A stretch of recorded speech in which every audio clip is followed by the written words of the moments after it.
Hello everyone, welcome to my channel civil signal. और आज हम जीपीएससी क्लास 1 एंड क्लास 2 का डिटेल्ड में प्रीलिम्स का सिलेबस क्या है वो डिस्कस करने वाले हैं।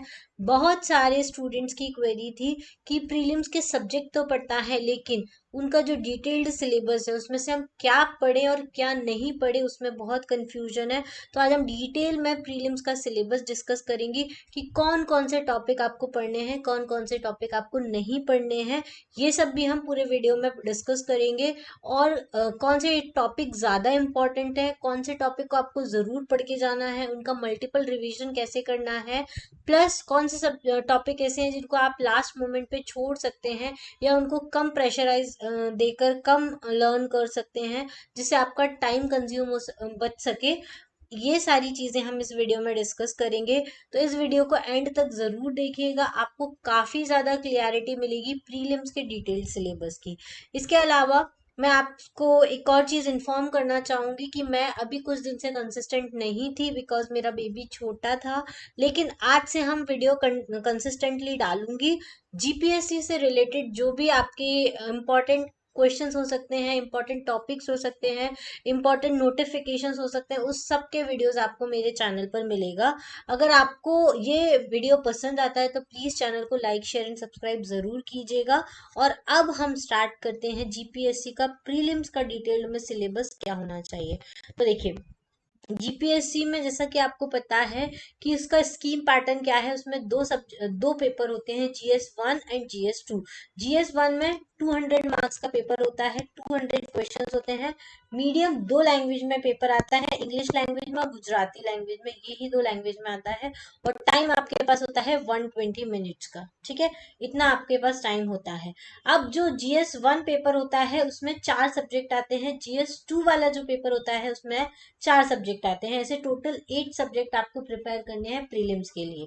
तो जीएस 1 में कौन कौन से 4 सब्जेक्ट आते हैं वो हम देखेंगे। पहला जो इम्पोर्टेंट सब्जेक्ट आता है प्रीलिम्स का जीएस 1 में वो होता है हिस्ट्री। हिस्ट्री से आपको 50 क्वेश्चन, अराउंड 50 क्वेश्चन जो है वो आपको देखने को मिलेंगे जीएस 1 पेपर में। तो आप इसमें पढ़ना क्या है, तो देखो, हिस्ट्री में आपको इंडस वैली सिविलाइजेशन डिटेल में पढ़ना है। इससे रिलेटेड बहुत क्वेश्चन आपको देखने को मिलेंगे, जैसे फीचर्स क्या है, सोसाइटी क्या है, कल्चरल हिस्ट्री का क्या है, आई इंडस वैली के टाइम पे आर्ट एंड रिलीजन क्या है, तो इसके बारे में आपको अच्छे से पढ़ना है। दूसरा, वैदिक एज में आपको अच्छे से पढ़ना है, लेटर वैदिक क्या है, अर्ली वैदिक क्या है। फिर जैनिज्म एंड बुद्धिज्म, ये आपको अच्छे से पढ़ना है। फॉरेन इन्वेजन होना स्टार्ट हो गए थे इंडिया में और उनका क्या इम्पैक्ट हुआ था इंडिया में, वो हम देखेंगे। जैसे कि अलेक्जेंडर ने सबसे पहले फॉरेन इन्वेजन किया था, उसका क्या इम्पैक्ट हुआ था इंडिया में, ठीक है, वो हम पढ़ेंगे। मगध कैसे डेवलप हुआ था वो हम देखेंगे, ठीक है। उसके बाद आपको पढ़ना है मौर्यन एंड गुप्ता एम्पायर। मौर्यन और गुप्ता एम्पायर ये दोनों ही बहुत ज्यादा इंपॉर्टेंट टॉपिक हैं। इसके एडमिनिस्ट्रेशन सिस्टम क्या था, इनको ये पढ़ना है आपको। सोशल बैकग्राउंड क्या था, रिलीजियस, ये लोग रिलीजियसली क्या फॉलो करते थे, और उस टाइम पे इकोनॉमिक कंडीशंस क्या थी, art, architecture, literature, science and technology का कैसे डेवलपमेंट हुआ था, ये आपको अच्छे से पढ़ना है। फिर Kanishka, Harsha and South Indian dynasty, जैसे ये सारी चीजें आपको अच्छे से पढ़नी है। फिर आए मुस्लिम एरा, उसमें आपको दिल्ली सुल्तान अच्छे से पढ़ना है। हाँ, मुगल एम्पायर पढ़ना है। दिल्ली सुल्तान और मुगल एम्पायर जो था वो नॉर्थ साइड में था। जब ये नॉर्थ साइड में था उसी टाइम पे साउथ में विजयनगर नगर एम्पायर, बहमानी किंगडम, ये सब डेवलप हुए थे। तो ये आपको अच्छे से पढ़ना है, ठीक है, इस टाइप से पढ़ना है। उसके बाद आपको भक्ति मूवमेंट और सूफिज्म पढ़ना है। देखो, अगर आपने अभी तक हिस्ट्री नहीं पढ़ा है जीपीएससी के लिए तो आप तमिलनाडु की क्लास 11 एंड 12 की हिस्ट्री जरूर पढ़िए, उससे आपको काफी ज्यादा हेल्प मिलेगी ये सारे टॉपिक्स को पढ़ने में। अगर आप तमिलनाडु की हिस्ट्री की समरी वीडियोस चाहते हैं तो मेरे चैनल पर अवेलेबल है, तमिलनाडु हिस्ट्री के नाम से, वो आप देख सकते हैं। उसमें मैप के साथ पूरा एक्सप्लेन किया हुआ है, तो आपको काफी ज्यादा हिस्ट्री की क्लियरिटी होगी, ठीक है। उसके बाद आता है आपका भक्ति मूवमेंट क्या है और सूफिज्म क्या है, ठीक है। ये सब तो इंडिया के ऊपर है। अब आपको गुजरात स्पेसिफिक भी थोड़ा पढ़ना है, ठीक है। गुजरात स्पेसिफिक में आपको चावड़ा डायनेस्टी कौन थी, सोलंकी कौन थे, बघेल डायनेस्टी कौन थी गुजरात की, ठीक है, उनका रूलर कौन कौन से थे, उनके administration, economy, society, religion, literature, art and architecture, ये आपको अच्छे से पढ़ना है। फिर इंडिपेंडेंट सुल्तान सल्तनत ऑफ गुजरात, ये आपको पढ़ना है। सुल्तान अहमद शाह 1 कौन थे, महमूद बेगड़ा बेगाड़ा कौन थे और बहादुर शाह कौन थे। ठीक है, ये दो टॉपिक आपको गुजरात की हिस्ट्री से पढ़ना है। उसके अलावा फिर गुजरात के अंदर, क्योंकि पूरी इंडिया पे मुगल का और मराठास का शासन हुआ करता था, तो उस टाइम गुजरात में भी मुगल्स का क्या इम्पैक्ट था, मराठास का क्या इम्पैक्ट था। गायकवाड़ जो एक ब्रांच थी मराठास की, वो बड़ौदा में रूल करती थी। ठीक है, और उन्होंने वॉकर स्टेटमेंट उस टाइम पे आया था, तो वो क्या है या मेंशन किया हुआ है, तो इन टॉपिक्स को जरूर पढ़िएगा। उसके बाद फिर आएगा हमारा ये, यहाँ पे हमारा मिडिवल हिस्ट्री खत्म हो जाता है। फिर स्टार्ट होता है हमारा मॉडर्न हिस्ट्री। मॉडर्न हिस्ट्री में आता है आपकी यूरोपियन ट्रेडिंग कंपनी, या ऐसी जो कंपनीज आई थी, फ्रेंच की आई थी, फिर ईस्ट इंडिया कंपनी आई थी, कहाँ की, ब्रिटेन की आई थी। ये सारी अलग अलग डचेज आए थे, ये सारे अलग अलग आए थे, लेकिन उनमें से सरवाइव कौन किया था, ब्रिटिशर सरवाइव किए थे। तो वो सारी ट्रेडिंग कंपनीज जब इंडिया में आई थी, उनका स्ट्रगल क्या था सुप्रीमेसी के लिए, वो आपको पढ़ना है। मेन जो स्ट्रगल हुआ था वो फ्रेंच और ब्रिटिशर्स के बीच में हुआ था, और उनकी वॉर भी हुई थी काफी सारी, वो आपको अच्छे से पढ़ना है। और स्पेशली ये जो इन्होंने हराया था एक दूसरे को, वो बंगाल में, मैसूर में, मराठास में और हैदराबाद में, जिसकी वजह से वॉर हुए थे, बहुत सारे इंपॉर्टेंट वॉर है हिस्ट्री में, वो आपको पढ़ने हैं। ठीक है, उसके बाद ईस्ट इंडिया कंपनी जब इंडिया में सेट हो गई थी ब्रिटिशर्स की, तब उनके गवर्नर जनरल्स और वाइसरॉय आए थे। कौन से गवर्नर जनरल के टाइम पे क्या क्या नया चेंज हुआ था, कौन से वाइसरॉय के टाइम पे क्या नया हिस्ट्री में चेंज हुआ था, ये सब आपको अच्छे से पढ़ना है। उसके बाद इंडियन वॉर ऑफ इंडिपेंडेंस 1857 का रिवोल्ट पढ़ना है। रिलीजियस और सोशल रिफॉर्म्स बहुत सारे हुए थे 19th सेंचुरी में, वो आपको देखना है। ये सारे टॉपिक आपको डिटेल में तमिलनाडु की क्लास 11th एंड 12th की बुक में मिल जाएगा। फिर इंडिया के जो फ्रीडम मूवमेंट हुए थे, रिवॉल्यूशनरीज एक्टिविटीज हुई थी फ्रीडम मूवमेंट में, जैसे स्वदेशी मूवमेंट हुआ, नॉन कॉपरेशन हुआ, सिविल डिसोबीडियंस मूवमेंट हुआ, ये सब आपको अच्छे से देखना है। उसके अलावा बहुत सारे रिफॉर्म मेजर्स दिए गए थे प्रिंसली स्टेट्स के लिए, जैसे कि सौराष्ट्र में प्रिंसली स्टेट था, कच्छ में, गुजरात में स्पेशल प्रेफरेंस आपको सयाजी राव गायकवाड़ जो थे बड़ौदा के, उनको देना है। ये गोंडाल जो है बागजी मोरबी के जो है, फिर भावनगर के हैं, फिर लखजी राज ऑफ राजकोट और रंजीत सिंह ऑफ नावानगर। ठीक है, ये सारे पे स्पेशल प्रेफरेंस आपको देनी है, इसमें मेंशन किया है, तो आपको अच्छे से पढ़ना है। उसके बाद महात्मा गांधी का पूरा आपको पढ़ना है, क्योंकि गांधीयन एरा जो स्टार्ट होता है 1915 से लेकर 1947 तक, उस टाइम पे गांधी जी के कौन से थॉट्स ने काम किया था, कौन सी फिलोसफी उनकी काम करती थी, कौन सी प्रिंसिपल उन्होंने स्टार्ट किए थे, कौन से सत्याग्रह उन्होंने स्टार्ट किए थे। जैसे खेड़ा सत्याग्रह बोरसाड़ में किया था, फिर बरदोली में किया था, जहां जहां सत्याग्रह किए थे वो आपको एक बार देखना है। फिर सरदार पटेल का क्या रोल था फ्रीडम मूवमेंट में। और उसके बाद जब हमारा इंडिया फ्री हो गया था ब्रिटिशर्स से, उसके बाद पूरे इंडिया को कंसोलिडेट करने में सरदार पटेल का बहुत बड़ा रोल था, वो आपको हिस्ट्री में पढ़ना है। उसके अलावा एक और इम्पोर्टेंट पर्सन से डॉक्टर बी आर अम्बेडकर। ठीक है, उनके लाइफ का और उनका क्या कंट्रीब्यूशन था इंडियन कॉन्स्टिट्यूशन को बनाने में, वो आपको अच्छे से देख के जाना है। बी आर अम्बेडकर के जो टॉपिक है वो आपको हिस्ट्री में भी मिल जाएंगे, प्लस पॉलिटी का जो इंडियन कॉन्स्टिट्यूशन होगा, मेकिंग ऑफ इंडियन कॉन्स्टिट्यूशन, उसमें बी आर अम्बेडकर ने कहाँ कहाँ क्या क्या स्टेटमेंट्स दिए हैं, वो आपको जरूर देखने को मिलेंगे। ठीक है, इसके बाद आपको ये भी पढ़ना है India after independence. India after independence में आप क्या पढ़ोगे कि कैसे हमारा पूरा का पूरा इंडिया को रीऑर्गेनाइज किया था। ये टॉपिक वैसे पॉलिटी में भी आता है, जिसमें रीऑर्गेनाइजेशन दिया हुआ है, सारे स्टेट्स कैसे रीऑर्गेनाइज किए गए थे। ठीक है, उसी टाइम पे एक महागुजरात मूवमेंट चला था आफ्टर इंडिपेंडेंस, और बहुत सारे मेजर इवेंट्स हुए थे, जैसे इंडिया पाकिस्तान डिवाइड हो गया था। ये सारे टॉपिक्स आपको देखने हैं, तो यहाँ पे हिस्ट्री खत्म हो जाता है। उसके बाद आप कल्चरल में क्या पढ़ सकते हो, इंडिया और गुजरात की कल्चरल पढ़ना है, लेकिन गुजरात अगर आप नॉन गुजराती और गुजरात का एग्जाम दे रहे हो, तो मैं आपको प्रेफर करूंगी कि आप गुजरात के कल्चर के पीछे ना भागे, वो बहुत ज्यादा वास्ट है, प्लस इतना प्रोडक्टिव नहीं है। हमको क्या करना है, हमको 400 में से कितने मार्क्स लेके आने हैं, अभी हम 50% का टारगेट रखें, 400 में से 200 का। आप लोगों ने कट ऑफ तो चेक किया होगा, अभी लास्ट जो एग्जाम हुआ था उसका कट ऑफ क्या था, तो 189 कुछ कट ऑफ आया था। तो हमको अपना टारगेट रखना है 200 का, 50% हम रखेंगे। तो 50% में हम कुछ ऐसे टॉपिक छोड़ सकते हैं जिनकी प्रोडक्टिविटी कम है लेकिन टॉपिक बहुत ज्यादा है। तो हमको इन ऑल क्या करना है, दोनों पेपर में 100 मतलब 50% स्कोर करके लाना है। तो उस हिसाब से हमको एग्जाम की प्रिपरेशन करनी है। क्लियर? ठीक है, चलिए, तो कल्चरल में आप इंडिया का कल्चर अच्छे से पढ़ सकते हो। इंडस वैली के टाइम पे क्या कल्चर हुआ करता था, फिर कैसे टेम्पल आर्किटेक्चर डेवलप हुआ इंडिया में, ये सारे जो भी आर्किटेक्चर है, शाहजहां के टाइम पे क्या हुआ था, लिटरेचर में क्या क्या, जैसे कालिदास का क्या रोल था गुप्ता एम्पायर के टाइम पे, और भी बहुत सारी चीजें हैं। तो आप ये नितिन सिंघानिया से पढ़ सकते हैं, जो इम्पोर्टेंट इम्पोर्टेंट इंडिया के हैं। गुजरात का आप छोड़ सकते हैं, उससे भी काफी आपके कल्चर के क्वेश्चन जो है वो बन जाते हैं। उसके अलावा जो करंट अफेयर में कल्चरल इवेंट्स होते हैं वो आप देख लीजिए, उससे रिलेटेड जो हिस्ट्री है आप वो देख सकते हैं। तो उससे भी काफी आपके क्वेश्चन जो है वो सॉल्व हो जाएंगे। जो थर्ड इंपॉर्टेंट टॉपिक है GS1 का, वो है polity and constitution. Polity and constitution में है आपको इंडियन कॉन्स्टिट्यूशन का सब कुछ पढ़ना है। आपकी इसकी एक रामबाण बुक है, वो है M लक्ष्मीकांत। अगर आपने ये बुक पढ़ ली है तो आपके लिए बहुत ही अच्छा है। अगर आपने नहीं पढ़ी है तो मैं इसके कुछ इंपॉर्टेंट टॉपिक्स के भी वीडियोस लेके आऊंगी, जो जीपीएससी एग्जाम के लिए काफी ज्यादा इंपॉर्टेंट रहेंगे। ठीक है, अब इसमें आपको क्या क्या इंपॉर्टेंट है, तो इंडियन कॉन्स्टिट्यूशन में इवोल्यूशन कैसे हुआ, फीचर्स क्या है, प्रीएम्बल क्या है, फंडामेंटल राइट्स क्या है, फंडामेंटल ड्यूटीज क्या है, डीपीएसपीज क्या है, अमेंडमेंट्स क्या है, बेसिक स्ट्रक्चर क्या है, ये आपको देखना है।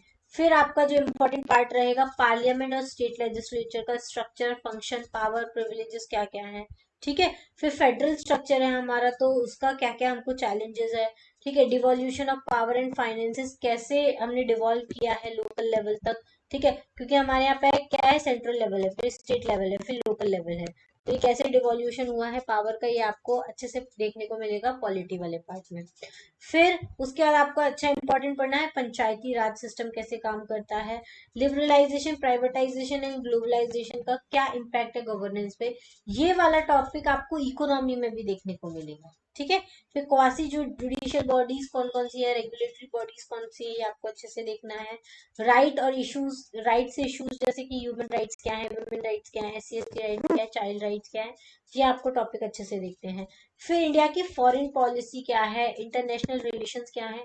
इंटरनेशनल रिलेशंस में आपको जो इंटरनेशनल करंट अफेयर्स चलते हैं ना, वो आप देखेंगे ना, तो ये वाला टॉपिक आपका उसमें डन हो जाएगा।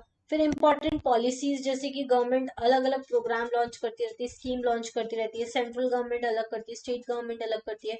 तो कुछ स्कीम्स तो आपको कहाँ से मिल जाती है, बजट से मिल जाती है, क्योंकि बजट में नई स्कीम लॉन्च हुई होती है। ठीक है, तो फैब का बजट जो लॉन्च किया है वो नवंबर में ही काम आएगा, क्योंकि तब तक नया बजट नहीं लॉन्च होगा। तो ये सारी चीजें आपको करंट अफेयर से कवर होंगी। ये जो 9th और 10th वाला टॉपिक है वो आपका करंट अफेयर बेस्ड है। ठीक है, ये आपका हो गया पॉलिटी वाला सेक्शन। अब चौथा इंपॉर्टेंट सब्जेक्ट होता है GS1 में, पेपर 1 में, वो होता है मेंटल एबिलिटी टेस्ट। इसमें आपको logical reasoning, number series, problem related to relations, ये सब आते हैं। क्लॉक, कैलेंडर, एज के ऊपर प्रॉब्लम्स आते हैं। ठीक है, फिर लीनियर इक्वेशंस आपको सॉल्व करने को आती हैं। एवरेज निकालना, रेशियो प्रोपोर्शन क्या होता है, percentage, simple and compound interest, profit and loss, time and work, time and distance, speed and distance, ये सारे क्वेश्चंस आते हैं। सबसे इंपॉर्टेंट टॉपिक जो बहुत ज्यादा जीपीएससी में पूछा जाता है वो 13 और 14 नंबर का है। एरिया एंड पैरामीटर्स पूछे जाते हैं, सिंपल ज्योमेट्रिकल शेप्स के, फिर वॉल्यूम एंड सरफेस एरिया, फिर line, angle and common geometrical figures. ये 10th की बुक में आपको बहुत इजीली मिल जाएंगे ये सारे टॉपिक्स। फिर इंट्रोडक्शन टू अलजेब्रा में बॉडमास रूल कैसे आपको लगाना है, कैसे आपको बियर्ड सिंबल्स को सिंप्लीफाई करना है, ये सारे टॉपिक्स है। और फिर डेटा एनालिसिस और डेटा सफिशिएंसी के क्वेश्चंस। ठीक है, तो ये आपका रहेगा मेंटल एबिलिटी। तो यहाँ पे GS1 हो जाएगा। GS1 में आपके टोटल कितने सब्जेक्ट्स हैं, 4 सब्जेक्ट्स हैं। ठीक है, 4 सब्जेक्ट्स में आपको हर सब्जेक्ट से 50 अराउंड 50 क्वेश्चंस देखने को मिलते हैं। अप्रोक्सीमेट बोल रही हूँ मैं, अराउंड 50, टोटल 200 क्वेश्चंस होते हैं, तो अराउंड 50 हर सब्जेक्ट के 50 क्वेश्चंस आपको देखने को मिलते हैं। ठीक है, और आपको स्कोर करना है 50%, मतलब आपको मिनिमम टारगेट आपका रखना है कि आपको 100 क्वेश्चंस आपके सही होने चाहिए पेपर 1 में से। ठीक है, चलिए नेक्स्ट क्वेश्चन, नेक्स्ट है हमारा GS2। प्रीलिम्स का जो लंच के बाद दूसरा पेपर होता है उसको हम GS2 बोलते हैं। ये भी सेम 200 मार्क्स का होता है, नंबर ऑफ क्वेश्चंस भी 200 होते हैं, और मीडियम कौन सा होता है, इंग्लिश लैंग्वेज का होता है। ठीक है, अब इसका पहला इंपॉर्टेंट टॉपिक आता है, वो है इकोनॉमी। इकोनॉमी आपको रमेश सिंह से आप पढ़ सकते हो। ठीक है, इकोनॉमी में अच्छे क्वेश्चंस आते हैं, जैसे कि इंडियन इकोनॉमी के ऊपर इंडिपेंडेंस के टाइम पे क्या था, फिर इसका डेवलपमेंट कैसे हुआ, फिर इसका प्लानिंग मॉडल जो 5 ईयर प्लान्स बनाए थे वो कौन कौन से थे, फिर कैसे कैसे टाइम के साथ हमने फोकस अपना शिफ्ट किया। पहले एग्रीकल्चर पे ज्यादा फोकस दिया, फिर हम लोगों ने हैवी मशीनरी पे फोकस दिया, फिर ग्रीन रेवोल्यूशन आया, ये सारी चीजें हैं। फिर पोस्ट रिफॉर्म पीरियड क्या क्या था, जैसे नई इकोनॉमिक रिफॉर्म जो मैंने अभी बोला था, एलपीजी रिफॉर्म्स आए थे, मनमोहन सिंह लेकर आए थे, उसकी वजह से इंडिया ओपन हो गया था काफी ज्यादा। फिर नीति आयोग क्या है, नीति आयोग के एम्स क्या है, उसको कब बनाया गया था, उसके फंक्शंस क्या क्या हैं, उसमें कौन वाइस प्रेसिडेंट है, कौन प्रेसिडेंट है, कैसे काम करता है, ये सारे गोल कौन कौन से होते हैं, नीति आयोग के बारे में अच्छे से पढ़ना है इकोनॉमी में। फिर आता है दूसरा हमारा एग्रीकल्चर सेक्टर, ये बहुत इंपॉर्टेंट है। इसमें आपको पढ़ना है कि एग्रीकल्चर हमारा स्ट्रक्चर कैसा है, फिर लैंड रिफॉर्म्स क्या क्या हुए थे, क्या क्या टेक्नोलॉजिकल चेंज हमने इंट्रोड्यूस किए एग्रीकल्चर में। ओके, उसके बाद इरिगेशन, एग्रीकल्चर इनपुट आउटपुट क्या है, और वो जो 3 तरह की क्रॉप्स होती है, जायद क्रॉप कब लगती है, राबी कब लगती है, खरीफ कब लगती है, वो आपको देखना है। एग्रीकल्चरल मार्केटिंग, वेयर हाउसिंग क्या है, फूड सिक्योरिटी और पब्लिक डिस्ट्रीब्यूशन सिस्टम क्या है, ग्रीन रेवोल्यूशन कब स्टार्ट किया था, उसके क्या बेनिफिट हुए, क्या क्या उसके ड्रॉबैक है, वो सब हमको देखना है। सस्टेनेबल एग्रीकल्चर के लिए हम कौन कौन सी पॉलिसी लेकर आ रहे हैं, ऑर्गेनिक फार्मिंग क्या होती है, ये सब आपको एग्रीकल्चर में देखना है। फिर आता है आपका थर्ड, इंडस्ट्रियल पॉलिसी क्या है। तो इंडस्ट्रियल पॉलिसी में आपको पब्लिक सेक्टर इंटरप्राइजेस क्या है, उनका क्या परफॉर्मेंस है, प्राइवेटाइजेशन कहाँ हो रहा है, डिसइन्वेस्टमेंट कहाँ हो रहा है। जैसे कि डिसइन्वेस्टमेंट बहुत सारी, एलआईसी की जो थी उसमें डिसइन्वेस्टमेंट किया है, मतलब अपना इन्वेस्टमेंट ले रहा है इंडिया। फिर रेलवे का प्राइवेटाइजेशन हो रहा है, ये सारी चीजें आपको देखनी है। ग्रोथ और पैटर्न क्या है इंडस्ट्रियलाइजेशन का। फिर स्पेशल इकोनॉमिक जोन कौन कौन से हैं इंडस्ट्रियलाइजेशन में। उसके अलावा फॉरेन इन्वेस्टमेंट और कंपटीशन पॉलिसी क्या है। फिर इंडियन इकोनॉमी का इंफ्रास्ट्रक्चर क्या है, जैसे कि वाटर सप्लाई एंड सैनिटेशन में क्या है, एनर्जी एंड पावर में क्या है, साइंस एंड टेक्नोलॉजी में क्या है, रूरल एंड अर्बन इंफ्रास्ट्रक्चर क्या है, ठीक है। फिर टेलीकम्युनिकेशन, सोशल इम्पैक्ट असेसमेंट, ये सारी चीजें आपको देखनी है। फिर trends and patterns in the structure of population over time, time के साथ साथ पॉपुलेशन के स्ट्रक्चर में क्या क्या चेंज हुआ, ग्रोथ रेट क्या हुआ, जेंडर में क्या क्या चेंज हुआ, रूरल अर्बन माइग्रेशन कितना हो रहा है, लिटरेसी कितना है, मतलब इसके लिए आपको पढ़ना है सेंसस, ठीक है। 2011 का सेंसस अभी तक चल रहा था, 2021 में होने वाला था, लेकिन कोविड की वजह से नहीं हुआ था, अब हो रहा है, ये डिजिटल सेंसस होने वाला है, ये सारी चीजें आपको अच्छे से याद रखनी है।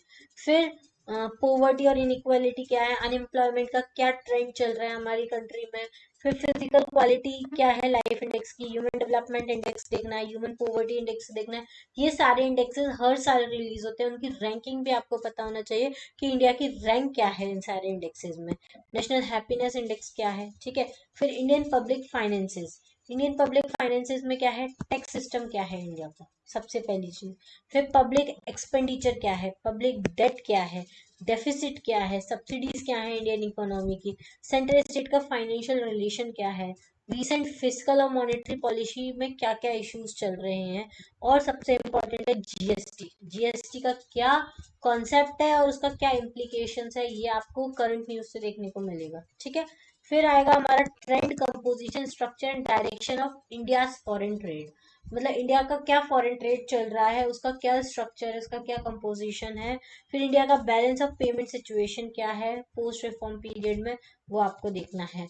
उसके बाद आपको क्या करना है, गुजरात का बजट देखना है, इंडिया का बजट देखना है, गुजरात की इकोनॉमी का एक ओवरव्यू देखना है कि एजुकेशन, हेल्थ, न्यूट्रिशन, ये सारी चीजें आपको बजट से ही पता चल जाएंगी, उसके लिए आपको डिटेल में गुजरात की इकोनॉमी पढ़ने की जरूरत नहीं, ठीक है। चलिए, दूसरा टॉपिक जीएस2 का है वो है ज्योग्राफी। ज्योग्राफी काफी इंटरेस्टिंग सब्जेक्ट है और बहुत ज्यादा हेल्प करेगा आपको पूरी प्रिपरेशन में, है ठीक है। जनरल ज्योग्राफी आपको पहले देखनी है, जैसे कि अर्थ का सोलर सिस्टम, मोशन क्या होता है, कॉन्सेप्ट क्या है, टाइम का, सीजन का, इंटरनल स्ट्रक्चर कैसा है, अर्थ का मेजर लैंडफॉर्म्स क्या है, जैसे कि जियोमॉर्फोलॉजी आपको पूरी पढ़नी है, मतलब एटमॉस्फेरिक स्ट्रक्चर क्या है, उसका कॉम्पोजिशन क्या है, क्लाइमेट क्या है, एयर मासेस क्या होते हैं, फ्रंट्स क्या होते हैं, एटमॉस्फेरिक डिस्टर्बेंसेस क्या होते हैं, क्लाइमेट चेंज क्या होता है, ठीक है, ये सारा जियोमॉर्फोलॉजी में आएगा।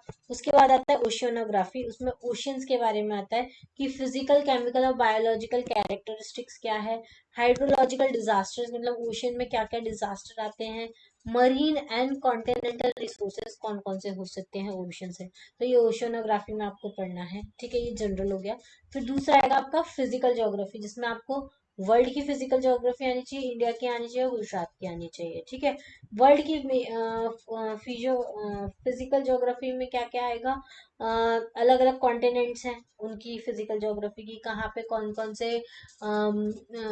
माउंटेन्स हैं, कहाँ पे माउंटेन रेंजेस है, कहाँ पे कौन सा प्लेट्यूज है, कहाँ पे कौन सी रिवर सिस्टम है, फिजिकल डिवीजन क्या क्या है, अर्थक्वेक कहाँ आते हैं, लैंडस्लाइड्स कहाँ है, नेचुरल ड्रेनेज सिस्टम मतलब रिवर सिस्टम क्या है, क्लाइमेटिक चेंजेस कहाँ पे कैसा कैसा है, मॉनसूनल सिस्टम कैसा है, नेचुरल वेजिटेशन कैसा है, फिर मेजर सॉइल टाइप कैसा है, इंडिया के बारे में भी, वर्ल्ड के बारे में भी और गुजरात के बारे में, तीनों आपको पता होना चाहिए। फिर सोशल में वही आता है, सोशल में तो जो इकोनॉमी में आप सेंसस पढ़ोगे उसी हिसाब से है, सेक्स रेशियो क्या है, लिटरेसी क्या है, ऑक्यूपेशनल स्ट्रक्चर क्या है, SC ST की पॉपुलेशन, ये सब वहीं आपका कवर हो जाएगा। फिर इकोनॉमिक में आपको वर्ल्ड, इंडिया और गुजरात की मेजर सिक्स वही, एग्रीकल्चर, इंडस्ट्री, सर्विसेज, उनके features, basic industrial industries, agro industries, ये सारी चीजें आएंगी। ठीक है, अब आएगा हमारा नेक्स्ट टॉपिक, थर्ड टॉपिक, वो है साइंस एंड टेक्नोलॉजी।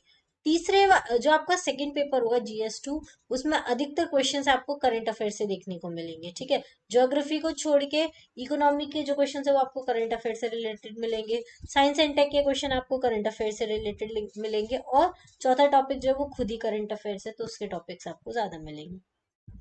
अब साइंस एंड टेक्नोलॉजी में आपको ज्यादा चीजें, जो आपकी साइंस एंड टेक्नोलॉजी में डेवलपमेंट हुआ है पूरे एक साल के अंदर, उसी के ऊपर क्वेश्चंस आते हैं, जैसे कि साइंस एंड क्या स्कोप है साइंस एंड टेक्नोलॉजी का, क्या रेलेवेंस है, कौन कौन से इंस्टीट्यूट एंड ऑर्गेनाइजेशन है, और क्या कंट्रीब्यूशन है इंडियन साइंटिस्ट का। ठीक है, ये सारे क्वेश्चन।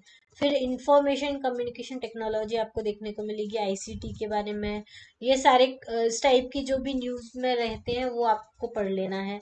फिर technology in space and defence, मतलब इसरो क्या कर रहा है, DRDO क्या कर रहा है, उनकी क्या एक्टिविटीज है, उनकी क्या नए अचीवमेंट्स है, वो कौन कौन सी नई सैटेलाइट्स लॉन्च करने वाले हैं, क्या उनकी नई IRS सिस्टम्स चल रहे हैं, कौन कौन से DRDO ने नया नया कुछ लॉन्च किया है, उनका विजन क्या है, उनका मिशन क्या है, उनकी एक्टिविटीज क्या है, ये आपको देखनी है, जो न्यूज में चलती रहती है। फिर एनर्जी से रिलेटेड क्या क्या नई पॉलिसीज गवर्नमेंट लेके आ रहा है, क्या क्या नए प्रोग्राम्स लेके आ रहा है, न्यूक्लियर पॉलिसीज क्या लेके आ रहा है। ठीक है, फिर वर्ल्ड लेवल पे नॉन प्रोलिफरेशन ट्रीटी क्या है, CTBT क्या है, ये एग्रीमेंट्स हैं, कॉन्फ्रेंस ऑन डिसआर्मामेंट, ये सारे आपको देखने हैं, सब न्यूज में रहते हैं, आपको न्यूज से ही बहुत सारी चीजें पता चल जाएगी।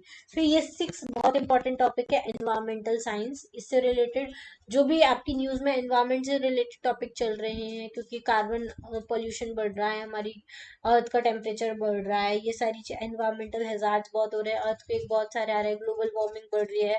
ठीक है, पॉल्यूशन बढ़ रहा है, carbon emission, global warming, environmental hazards, इससे रिलेटेड क्वेश्चंस आपको, डिजास्टर मैनेजमेंट कैसे करना है, कैसे आप इन चीजों को ओवरकम कर सकते हो, बायोटेक्नोलॉजी क्या है, नैनो टेक्नोलॉजी क्या है। ठीक है, ये सारी चीजें आपको देखने को मिलेगी। फिर चौथा और इम्पोर्टेंट टॉपिक है वो है करंट इवेंट्स। तो हमने देख ली करंट इवेंट्स में आपको नेशनल लेवल पे क्या चल रहा है न्यूज में, इंटरनेशनल लेवल पे क्या चल रहा है न्यूज में, इंडिया और फॉरेन कंट्रीज के बाद बीच में क्या चल रहा है, साइंस एंड टेक्नोलॉजी में क्या चल रहा है। ठीक है, पॉलिटी के करंट अफेयर्स देखने हैं, इकोनॉमी के करंट अफेयर्स देखने हैं, साइंस एंड टेक के करंट अफेयर्स देखने हैं। ठीक है, ये सारी चीजें आपको देखनी है, कौन कौन सी गवर्नमेंट स्कीम लॉन्च कर रहा है वो आपको एक साल में देखनी है। आपको करंट अफेयर कितने साल का पढ़ना है, ये सबसे इम्पोर्टेंट चीज होती है, वो है 1 ईयर का करंट अफेयर आपको पूरा पढ़ना है। 1 ईयर मतलब जैसे कि नवंबर 2023 में एग्जाम होगा, तो आपको अक्टूबर 2022 से लेके अक्टूबर 2023 तक का करंट अफेयर अच्छे से पढ़ना है, एक साल का। ठीक है, उसमें जो भी स्कीम हुआ, पॉलिटी हुआ, इकोनॉमी हुआ, और करंट अफेयर्स के लिए मैंने एक वीडियो बनाया हुआ है कि आपको कौन कहाँ से पढ़ना चाहिए, तो मैं यहाँ पे भी बता देती हूँ, विजन IAS बेस्ट है, वहां से आप पढ़ सकते हो। ये इसकी एक मंथली मैगजीन भी आती है, और ये ईयरली PT 365 भी लॉन्च करता है, तो वहां से भी आप पढ़ सकते हो। और इसके अलावा मैं करंट अफेयर्स की वीडियोस भी बनाऊंगी इंपॉर्टेंट टॉपिक के, जैसे पॉलिटी के 1 ईयर का current affairs, science and technology का 1 ईयर का करंट अफेयर, तो आप वहां से पढ़ सकते हो। इसके अलावा अगर आपको पूरी प्रिपरेशन करनी है, क्रैश कोर्स करना है, जिसमें हम सारे टॉपिक्स पढ़ाएंगे, प्रीलिम्स के, GS1 के भी और GS2 के भी, कौन से इंपॉर्टेंट टॉपिक्स हैं वो भी हम रखेंगे। ठीक है, और ऊपर से हम प्रैक्टिस भी कराएंगे, टेस्ट सीरीज भी हम लॉन्च करने वाले हैं, तो उस टेस्ट सीरीज में भी किस टाइप के क्वेश्चन, क्या लेवल होता है क्वेश्चंस का, वो सब कुछ हम रखेंगे। तो वो सारी चीज़ें हम जल्द ही लॉन्च करने वाले हैं, क्योंकि अभी नवंबर में एग्ज़ाम में नोटिफिकेशन नहीं आया है, तो उसके पहले ही जल्दी ही हम लॉन्च करने वाले। कितने लोग इंटरेस्टेड हैं वो मुझे इस वीडियो के कमेंट बॉक्स में कमेंट करके बताइएगा कि हम लोग इंटरेस्टेड है क्रैश कोर्स ज्वाइन करने के लिए। तो हम जल्दी क्रैश कोर्स लॉन्च करने वाले हैं। हमारा ऑलरेडी बहुत सारा मटेरियल प्रिपेयर हो चुका है। जल्दी हम लाइव क्लासेस स्टार्ट करेंगे, हिस्ट्री से हम स्टार्ट करेंगे। हिस्ट्री, पॉलिटी, इकोनॉमी, ज्योग्राफी, सारे करंट इवेंट्स, ये सारी चीज़ें उसमें हम कवर करेंगे, ठीक है। तो अगर आपको जीपीएससी क्लास 1 एंड क्लास 2 की प्रिपरेशन करनी है और आप इस वीडियो के एंड तक आए हैं, तो आप वो क्रैश कोर्स जरूर ज्वाइन कीजिएगा। अगर आप जीपीएससी क्रैक करना चाहते हैं, आपको काफी ज्यादा हेल्प मिलेगी, ठीक है। चलिए, आज के लिए इतना ही। ये पूरा डिटेल्ड सिलेबस है GPSC class 1 and class 2 examination का। इसमें आपको क्या पढ़ना है क्या नहीं पढ़ना है वो मैंने बता दिया है। और डिटेल में हम डिस्कस करेंगे जब मैं नए वीडियोस डालना स्टार्ट करूंगी। क्या क्या टॉपिक्स, क्या क्या इंपॉर्टेंट टॉपिक्स है, उनके वीडियोस भी आपको मिलेंगे, ठीक है। चलिए, आज के लिए इतना ही। Thank you, thanks for watching, have a nice day, good luck for your exam. Thank you.